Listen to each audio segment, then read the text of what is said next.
성경 본문이 많이 길죠. 그래서 여러분들 오늘 설교는 만만치 않겠구나 하시는 분들이 있을지 모르겠는데 잘 들으시고 주님의 은혜를 맛보시는 시간 됐으면 좋겠습니다. 바로 오늘 읽은 말씀의 배경을 이루는 이 누가복음 20장 말씀은요, 예수님께서 성전에서 매일 가르치셨다라고 성경에서 표현하고 있습니다. 여러분, 예수님은 이 땅에 우리를 구원하시기 위해 오신 거 아시죠? 그런데 구원하시기 위해 오셨을 때 하신 일이 뭐냐면 말씀을 가르치셨습니다. 그냥 회개하라, 천국이 가까웠느니라, 너희들 빨리 회개하고 돌아와라, 그렇게만 전하신 것이 아니라 처음부터 끝까지 예수님의 생애를 살펴보면 계속해서 하나님의 말씀을 전하셨습니다. 근데 그 하나님의 말씀이요, 갑자기 생겨난 말씀이 아니라 이미 하나님의 자녀들에게 허락된 구약의 말씀, 율법의 말씀을 인용해서 하나님의 말씀을 전하신 것입니다. 그러자 예수님이 하나님의 아들인 줄을 깨닫지 못하고 또 예수님이 자신의 자리를 혹시라도 빼앗을까봐 두려워했던 당시의 교회 지도자들이 당신이 무슨 권세로 이런 일을 하는가, 그 말씀의 내용이 기록되고 또 그 말씀을 비유로 설명하신 내용이 바로 20장 말씀에 기록되어 있습니다. 이 질문에 대해서, 그러니까 당신이 뭔데 하나님의 말씀을 전하느냐, 이것이죠. 당시에 하나님의 말씀을 전할 수 있는 사람들은 당시 교회 지도자들, 그러니까 이스라엘의 지도자들이었습니다. 아무나 하나님의 말씀을 전할 수 없었습니다.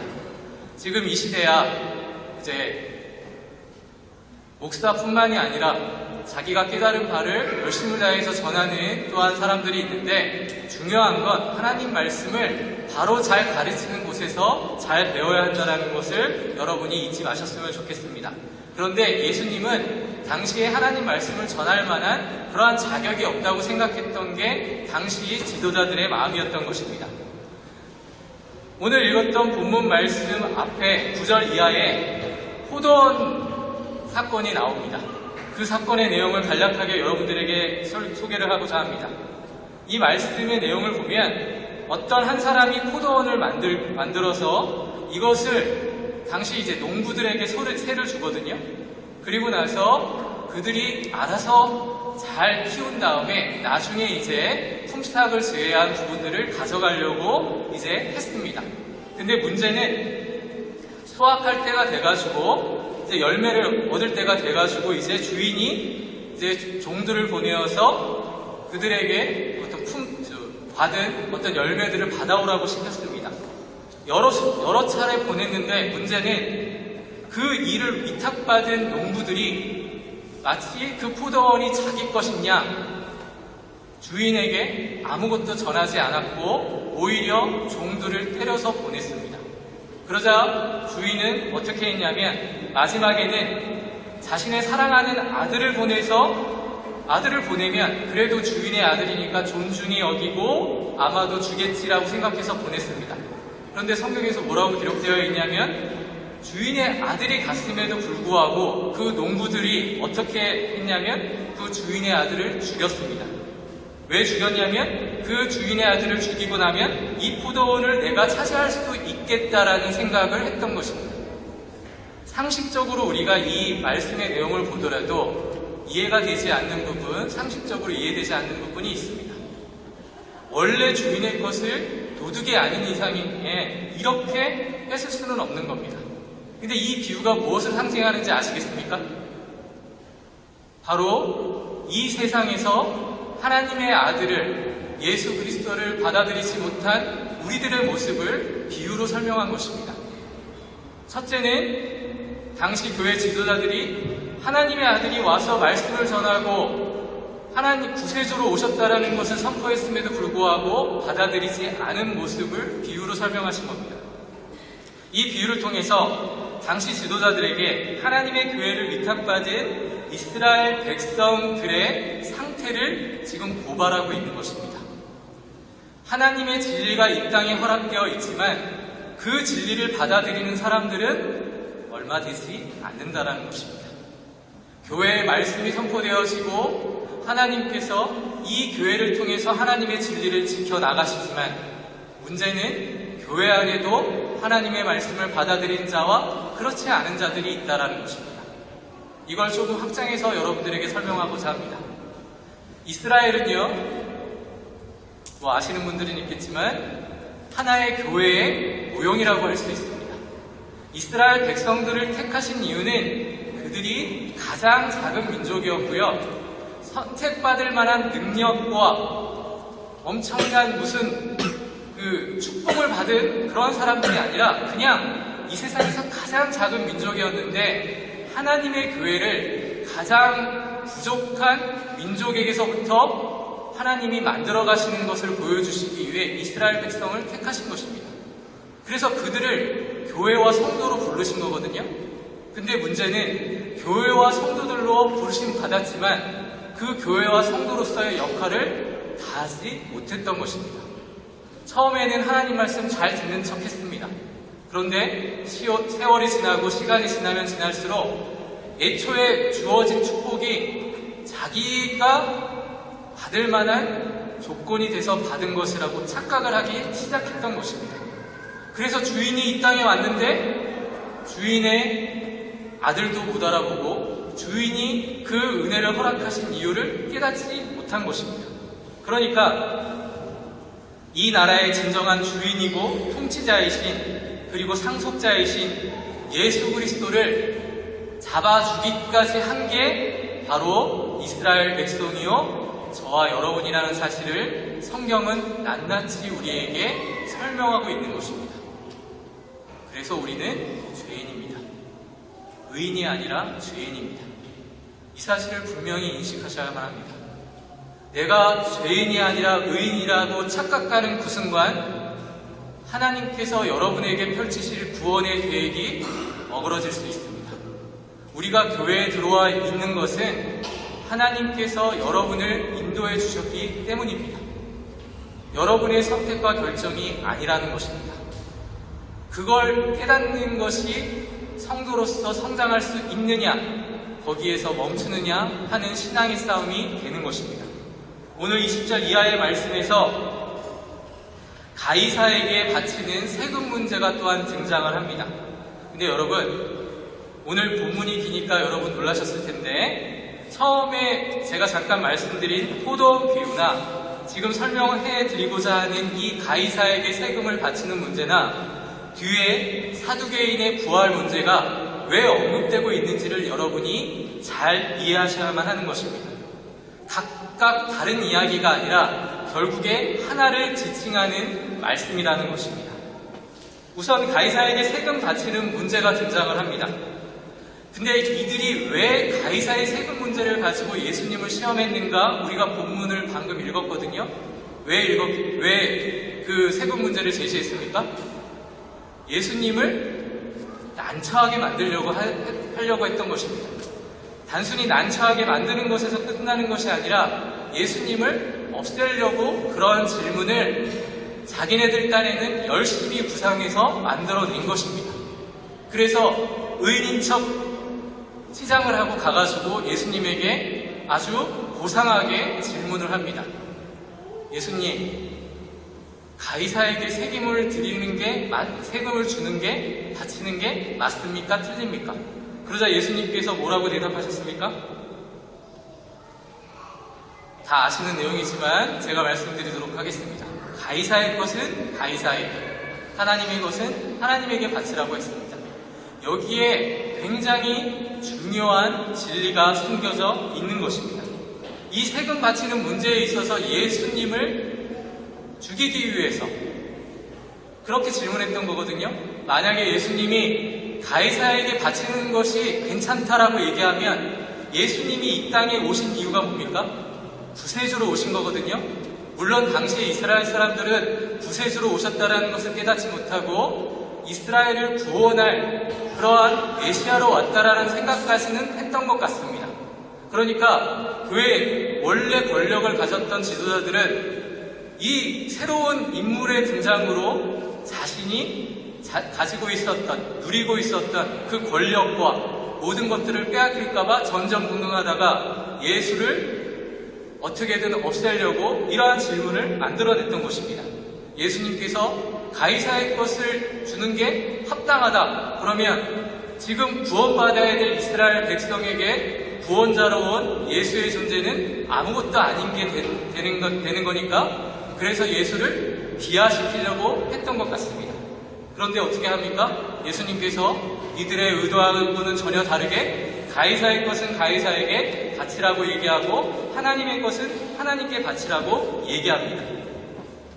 인간의 입장에서는 교묘하고 이 간특한 질문을 예수님께서 제대로 대답하지 못할 것이다. 어떻게든 함정에 빠지게 될 것이니까 그때 예수를 없애고 그리고 자신이 가지고 있는 권력과 자신이 가지고 있는 그러한 것들을 지켜야겠다라고 생각했던 것입니다. 그러나 이것은 매우 잘못된 생각이었습니다. 예수님께서는 그 질문을 피하지 아니하시고 먼저 세금을 낼 때 사용하는 돈을 가져오라고 하십니다. 왜 하필이면 돈을 가져오라고 하셨을까요? 당시에 사용하던 돈은 데나리온이라는 그러한 명칭이 붙여진 그러한 어떤 동전이었습니다. 근데 이게 은하거든요. 근데 이 은하에 앞면과 뒷면에 글과 그 어떤 사람의 상을 기록해 놓았습니다. 세금 징수에 사용하던 그 당시 통화, 그러니까 돈이 데나리온이었는데 이 데나리온에는 황제의 초상이 그려져 있습니다. 그리고 뒤에는 또 글로 뭐라고 써놨냐면 최고의 제사장이라는 말의 뜻을 적어놨습니다.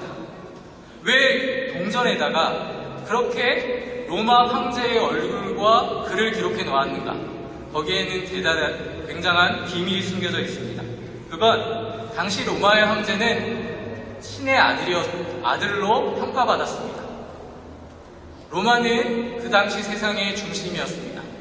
근데 그 로마를 다스리는 사람은 보통 사람이 돼서는 안 되거든요. 그러니까 신적인 사람으로 그렇게 마치 우리나라 또 북한에서 하는 거와 마찬가지로 우상화시킨 것입니다. 그래서 그 로마의 황제는 신의 아들이라는 개념으로 그 동전에도 그렇게 사용되었던 것입니다. 그러니까 세속 국가의 어떤 권위를 그 돈에다가 실어 놓은 것입니다. 로마 황제의 권위는 그를 신으로 떠받드는 권력이 그 속에 포함되어 있다는 것을 우리에게 잘 보여주고 있는 것입니다. 여기서 예수님은 한 가지를 분명히 우리에게 알려주고 계십니다. 그건 세상 권력, 그러니까 이 세상에 있는 권력은 하나님이 세우신 질서와 맞지 않음을 보여주고 계시는 것입니다. 타락한 세상 권력이 어떻게 하나님이 세우신 질서에 부합될 수 있겠습니까? 세상의 것과 하나님의 것은 다르다라는 것을 분명히 보여주고 계십니다. 여러분은 세상에 속해 있지만 세상에 속한 자로 살아서는 안 된다라는 것이 바로 성경의 진술입니다. 세상에 살아가고 있는데 세상에 속한 자로 살지 말아야 된다는 것. 이게 얼마나 어렵습니까? 신앙생활은 그래서 힘든 것입니다. 우리는 세상에 속해 있지만 세상과 동화될 수 없는 존재라는 것을 예수님은 이 비유를 통해서 분명히 우리에게 알려주고 계시는 것입니다. 비록 우리가 세상에 돈을 사용하지만 이 돈에 굴복하는 순간 우리는 하나님 나라 백성이 되는 것이 아니라 세상 사람들이 되는 것입니다. 돈은 세상 권력을 상징하는 것입니다. 그래서 예수님께서도 분명히 말씀하신 겁니다. 돈은 우리가 필요해서 사용하는 것이지 돈의 노예가 돼서는 안 된다라는 것이죠. 세상의 노예가 돼서는 안 된다라는 것을 이 비유를 통해서 분명히 알려주고 계시는 것입니다. 그래서 이스라엘이 생겨난 참된 의미, 그러니까 하나님이 세우신 교회의 모형을 이스라엘은 지켜야만 했습니다. 그러나 그 당시 교회 지도자들이라고 할 수 있는 사람들은 로마의 권력에 복종하여 진정으로 하나님이 세우신 그 교회의 역할을 다하지 못했던 것입니다. 그러니까 한마디로 자신들에게 위탁하신 그 하나님의 나라가 어떠한 나라인지, 하나님의 교회가 어떠한 교회인지를 깨닫지 못했던 것입니다. 여러분은 하나님 나라가 무엇인지 아십니까? 하나님의 교회가 무엇인지 아십니까? 저희가 지난주, 그러니까 금요일과 토요일 날 하나님 나라에 대해서 같이 말씀을 나누는 시간을 가졌습니다. 하나님의 나라는 우리가 죽어서 가는 나라만을 지칭하는 것이 아니라고 분명히 같이 말씀을 나눴거든요. 성경에도 분명히 그렇게 표현되어 있습니다.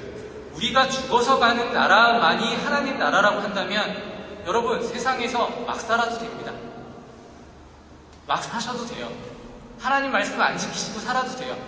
왜냐하면 죽어서 가는 나라인데 지금에서 잘해서 뭐 하겠습니까? 그러나 그런 게 아닙니다. 하나님의 나라가 지금 우리에게도 동일하게 적용될 수 있는 것은 살아계신 하나님이 우리를 지금도 다스리고 계시고 있기 때문입니다. 그러니까 하나님의 통치가 지금도 계속되고 있고 미래에도 계속될 것이라는 사실 때문에 지금 우리는 하나님으로부터 직접 통치를 받는 하나님 나라 백성이라는 사실을 여러분이 잊으시면 안 됩니다. 우리가 교회 다니는 이유는 여기에 있습니다. 교회는 하나님 나라의 축소판입니다. 그런데 교회에 들어왔다고 해서 좋은 것만 있는 게 아니잖아요. 죄된 본성을 가진 인간들이 모여가지고 교회에 있다고 해서 갑자기 천국으로 바뀌는 것은 아닙니다. 그런데 중요한 건 이 안에 들어와 있기 때문에 하나님이 통치하신다라는 것을 믿음으로 고백할 수 있기 때문에 변화될 가능성이 있는 것입니다. 교회 안에 거하지 않고는, 그러니까 하나님이 세우신 신앙의 공동체에 들어오지 않고는 우린 변화될 수 없다라는 것입니다. 이 말씀이, 이 비유가 그걸 우리에게 설명하고 있는 것입니다. 예수님께서는 이 세상 지도자들, 이스라엘 지도자들에게 이것을 설명하고 있었습니다. 그러면 여러분, 이 설명을 들었으면 아마도 이 사람들이 그 정도로 머리가 나쁜 사람들이 아니었거든요. 예수님 앞에서 주여, 저는 죄인입니다. 용서하여 주시옵소서. 이렇게 회개했으면 참 좋았을 텐데 어떻게 합니까? 어떻게든 예수님을 붙잡아 죽이려고 합니다. 진리가 선포되었는데 문제는 그 진리를 받아들이는 쪽에서 진리라고 생각하지 않는 것입니다. 이게 바로 저와 여러분의 문제입니다. 하나님의 진리는 이미 선포되어져 있고 교회를 통해서 그 진리가 지켜졌고 그 진리는 계속해서 우리에게 적용되어져야만 합니다. 그런데 우리는 하나님의 말씀이 선포되었음에도 불구하고 남의 이야기처럼 생각하고 있는 신앙의 태도를 가지고 있지 않는지 생각해 봐야 하는 것입니다. 그래서 여러분, 우리가 교회에서 예배를 드리는 이유가 여기에 있습니다. 매주 하나님께 말씀을 듣고 하나님의 말씀을 들으면서 우리가 가지고 있는 문제점들을 하나님의 진리 안에서 개선해 가야 하는 것입니다. 그걸 깨닫는 자가 하나님 나라 백성으로 성장하는 것이요, 그렇지 못하면 계속 그 자리에 머무를 수밖에 없는 것입니다. 이 말씀은 당시에만 해당되고 적용되는 말씀이 아닙니다. 바로 지금 우리에게 하는 말씀이라는 것을 여러분 기억하셔야만 하는 것입니다. 그리고 두 번째는 오늘 본문에서 읽지 않았지만 부활 문제를 가지고 예수님께 시험하려는 무리들이 있었습니다.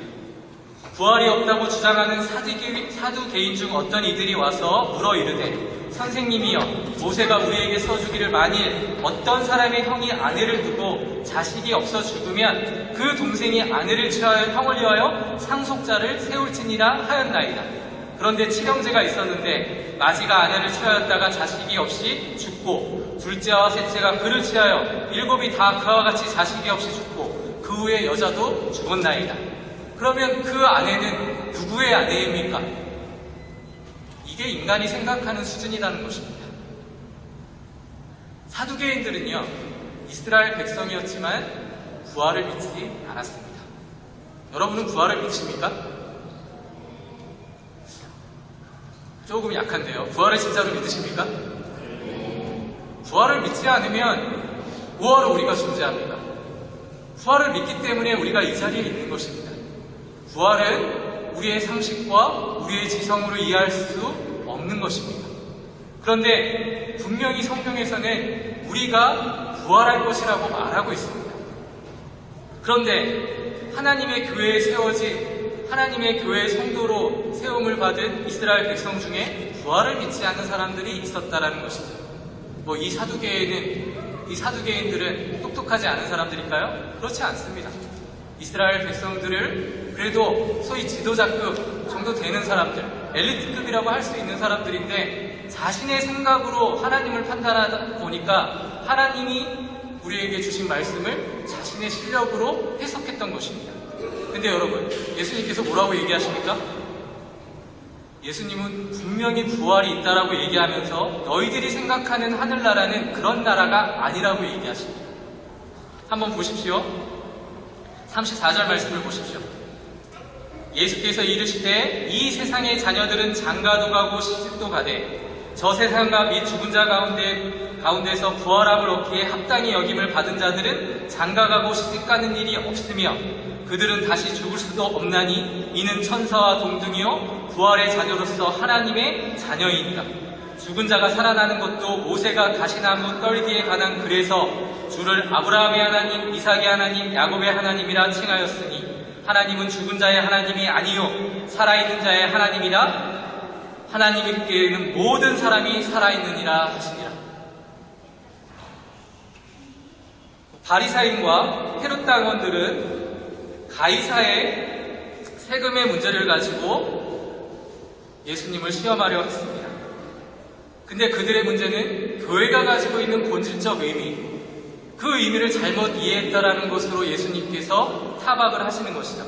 근데 사두개인들의 문제는 부활이 없다라고 하면서 하나님 나라가 존재하지 않는다라는 사실을 이야기하고 있는 것입니다. 근데 제가 아까 뭐라고 말씀드렸죠? 우리는 하나님 나라 백성으로 지금 속하였다라고 말씀드렸죠. 그게 가능한 이유는 여러분, 하나님이 살아 역사하시니까 우리를 통치하고 계신 거예요. 그런데 문제는 완성된 하나님의 나라는 미래에 오게 될 것입니다. 그러나 하나님의 통치가 지금도 실현되고 있다는 사실을 우리가 어디서 확인할 수 있냐면 바로 지금 말씀을 듣는 여러분의 모습 속에서 하나님의 놀라운 나라가 실현되고 있다는 것을 확인해 볼 수 있습니다. 우리가 하나님을 믿지 않으면 여기 와서 못하러 예배를 드립니까? 하나님께서 나의 생애를 책임져 주시지 않는다면 우리가 굳이 여기 와서 예배 드릴 필요가 없을 것입니다. 그러나 하나님의 살아계심과 하나님의 통치를 믿고 있기 때문에 지금 이 자리에 함께하고 있는 것이죠. 그래서 우리는 비밀을 가지고 있는 존재라는 것입니다. 사두개인들도 마찬가지입니다. 인간이 생각할 수 있는 지적의 한계는 만약 하늘나라가 있다면 부활 후에 지금 결혼한 사람들, 지금 이런 사례는 일반적인 사례가 아니죠. 누구의 아내가 되겠습니까? 여러분은 어떻게 생각하십니까? 그러자 하나님께서 하나님의 아들이신 예수님께서 분명히 이야기하고 계시는 부분들을 여러분이 잘 들으셔야만 합니다. 하나님 나라는 세상의 관점으로 이해할 수 없는 곳입니다. 물론 우리가 세상에 살 때는 결혼도 하고 자녀도 낳습니다. 그러나 여러분, 하늘나라 가서 우리가 결혼하고 자녀를 낳을 거라고 생각하십니까? 그렇지 않습니다. 하나님의 나라는 지금부터 끝까지 가는 것입니다. 그러면 거기서 누구의 아내인지 누구의 자녀인지가 중요한 게 아니죠. 새로운 부활을 하고 나서 새롭게 하나님께서 우리를 창조하신 다음에 새로운 창조를 하신 다음에 하늘나라에 데려가실 겁니다. 그때에는 우리가 내가 누구의 소속이고 누구의 아내인지 크게 중요하지 않습니다. 그냥 하늘나라 백성으로서 하나님을 이제 직접 대면하여 그분과 함께 살아갈 나라가 하나님 나라임을 성경은 이야기하고 있다는 것을 여러분 잊으시면 안 됩니다. 그래서 예수님께서 뭐라고 얘기하시는지 보십시오. 여기서도 똑같이 구약에서의 창세기의 말씀처럼 아브라함의 하나님, 이삭의 하나님, 야곱의 하나님이라는 사실을 밝히고 있습니다. 여러분, 하나님이 죽은 자의 하나님이라면 아브라함과 이삭과 야곱은 죽은 자죠. 인간들이 생각할 때에는. 그렇지 않겠습니까? 근데 왜 아브라함과 이삭과 야곱의 하나님이라고 하십니까? 그리고 뒤에 말씀을 보십시오. 하나님에게는 모든 사람이 살아있느니라 하시니, 하나님을 믿는 우리에게는 죽음이 없습니다. 산자의 하나님으로서 하나님이 존재하신다는 것을 선포하고 있는 것입니다. 아브라함과 이삭과 야곱은 우리보다 앞서서 하늘나라에서 대기하고 있을 뿐이지 산자에 똑같이 우리와 같이 살아있는 것입니다. 이 말씀의 의미를 여러분 이해하시겠습니까? 예수 안에는 죽음이 없습니다. 하나님 안에는 죽음이 없다라는 것입니다. 생명만이 있을 뿐입니다. 인간이 세워놓은 육신의 죽음으로 죽음을 오해하지 마십시오. 죽음의 진정한 의미는 하나님이 함께 하시느냐 그렇지 않느냐의 차이입니다. 성경은 이 사실에 대해서 우리에게 알려주고 계십니다. 그래서 죽음이 우리를 하나님의 사람들에게 막지 못합니다. 하나님이 하실 일입니다. 하나님께 맡기면 됩니다. 하나님이 하실 일을 믿음으로 순종하면 된다는 것입니다. 물론 죽음은 두려운 일입니다. 그러나 육신의 죽음은 아무것도 아닙니다. 왜냐하면 우리는 영혼의 생명을 이미 허락받은 하나님의 자녀임을 여러분이 잊으시면 안 되는 것입니다. 그래서 우리가 지금 이 자리에 함께하고 있는 것입니다. 예수 그리스도의 복음의 말씀을 듣고 내가 복음을 받아 영생을 누려야 될 하나님의 자녀가 되었구나. 그것을 감사함으로 지금 여러분이 고백하고 있어야만 하는 것입니다. 제가 말씀을 잘못했는지 벌이 저를 때리는군요. 아무튼 여러분, 이 사실을 여러분 믿으셔야만 합니다. 믿으십니까? 분명히 믿으셔야만 합니다. 여러분은 산자의 하나님을 모시는, 살아 역사하시는 하나님의 자녀들입니다. 담대함을 가지시기 바랍니다. 우리를 죽음으로 몰아갈 것은 아무것도 없습니다. 산자의 하나님이신 하나님이 여러분의 생애를 지키실 것입니다. 그래서 예수님에게 이러한 시험을 하는 인간들의 모습은 믿지 않는 자들의 모습이기도 합니다. 근데 여러분은 믿는 자들 아닙니까? 그러니까 감히 예수님을 테스트하거나 예수님을 모르는 사람들이 아니라는 것입니다. 여러분, 예수 그리스도의 참된 생명, 부활의 생명이 바로 지금 이 자리에 함께하고 있다는 사실을 여러분 잊지 마시고 담대함을 가지고 하나님께 감사함으로 하나님의 말씀에 순종해서 그렇게 살아가시기를 주님의 이름으로 소원합니다. 기도하겠습니다.